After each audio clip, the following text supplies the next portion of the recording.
Let's make currants roll at home, and it's going to be super easy to put together. Start in your bowl with 2 cups of currants.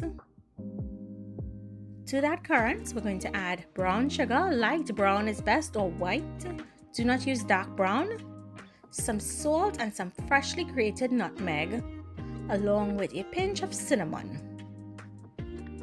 In goes vanilla essence or almond essence, just a touch, and then give this a good mix. Once mixed, set aside, and here's the secret ingredient. We're going to be using frozen puff pastry sheets from the supermarket. These are readily available now, so you don't have to go through the hassle of making puff pastry. Put half of your mixture on the puff pastry sheet, spread it out evenly, and then begin rolling. You want to roll into a tight long log and finish seam side down and tuck in those ends. Do the same for the other one.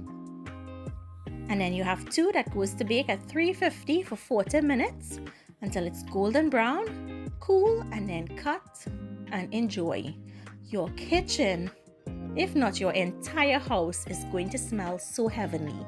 So I hope you guys try this easy recipe at home and let me know.